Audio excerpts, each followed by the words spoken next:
walking side by side. He said I gotta be that woman before I can ever be satisfied. That's what he said. And then he said, don't see why I should let it dog me around.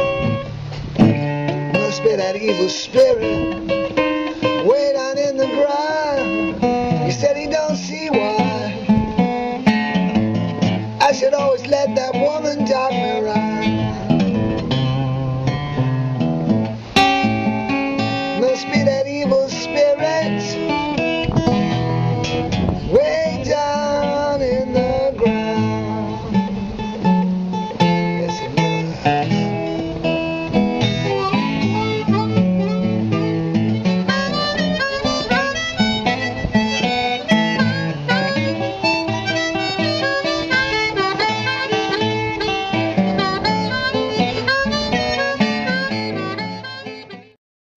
Me some years ago playing with Ken Mail. Ken is one of the foremost harmonica players in the UK. Even though Robert Johnson isn't my favourite bluesman by any means, I think there are other more creative people. His music is so powerful that I always included 2 or 3 in my repertoire, and I still do today. This song, Me and the Devil, is played in the key of A. And really, if you can play one song in the key of A by Robert Johnson, you can play them all. You can find lessons everywhere of how to play Me and the Devil and other Robert Johnson songs.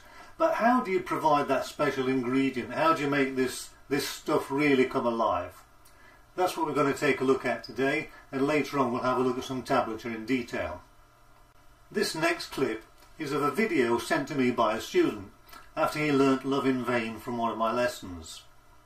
He's developing this special ingredient, that special something that you don't get from the tablature. Take a look. I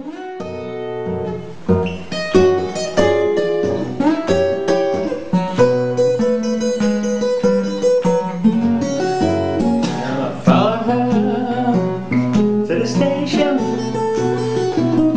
a suitcase in my hand.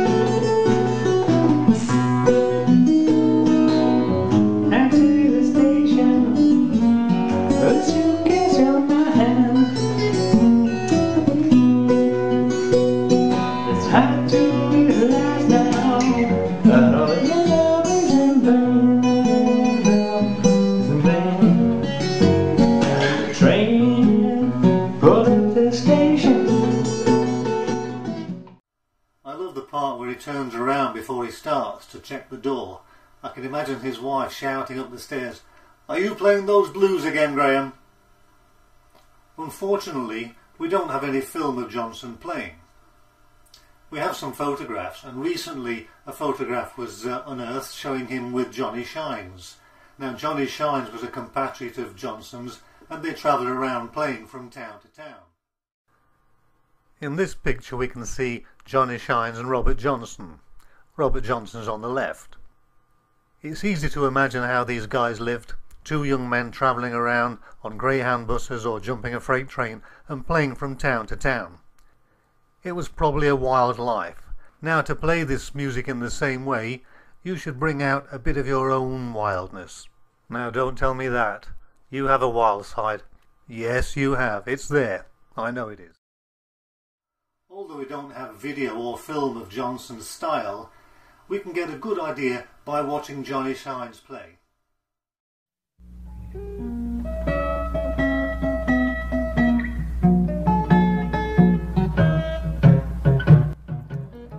In this clip, Johnny Shines is playing Sweet Home Chicago in the key of E.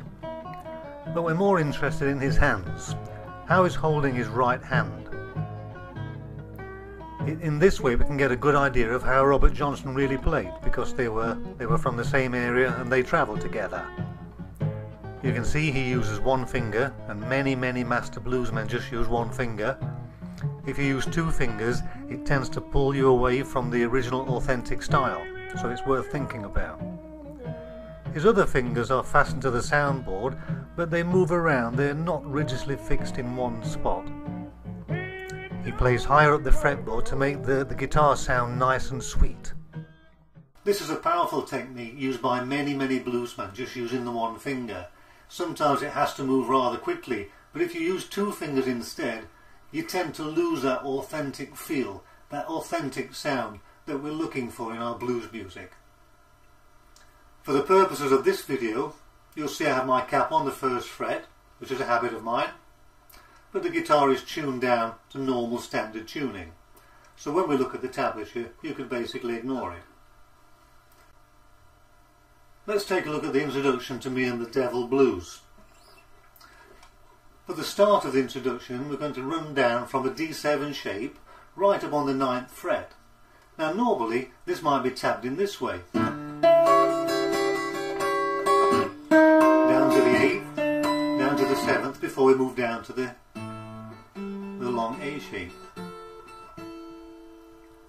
What I do is I take the D7 shape, but I start it right down where it should be on the 2nd fret, and then I slide it up to the 9th.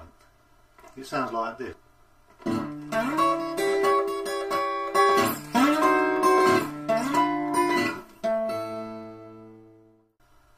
At the same time, my thumb is keeping the beat, but it's not just hitting one string. It's a monotonic bass, but I'm hitting 2 or 3 strings at the same time.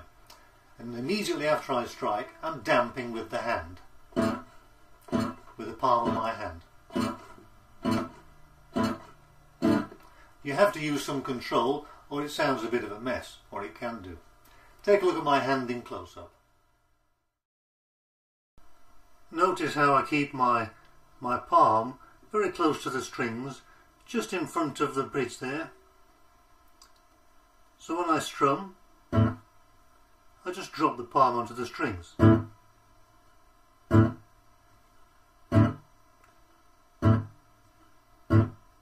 It becomes automatic after a while, and don't worry if the string buzzes here and there, or if you fluff any notes.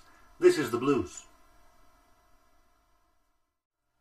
Another thing we can do is to give a bit of vibrato, either by moving the fingers, or moving the guitar, or at the end of the stroke, just giving a little bend on all 3 strings. It sounds like this.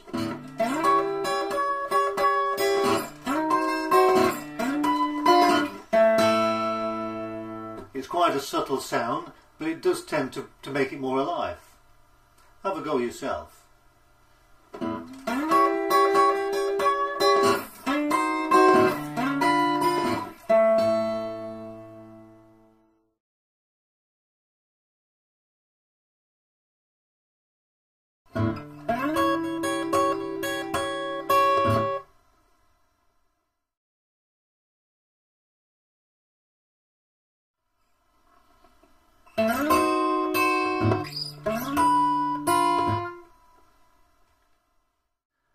And so we go to the rundown.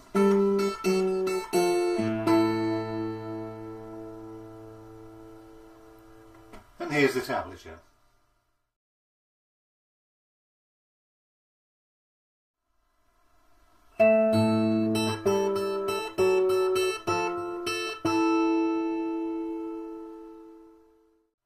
Now, one of the ways you can make your music more interesting for the listener is to include variations whenever you can.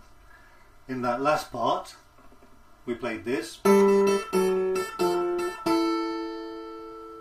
we could also play this. You can vary each time you play it, make it a little bit different every time. And now we go down from the A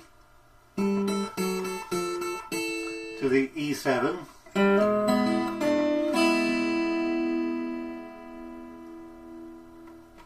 and here's the tablature.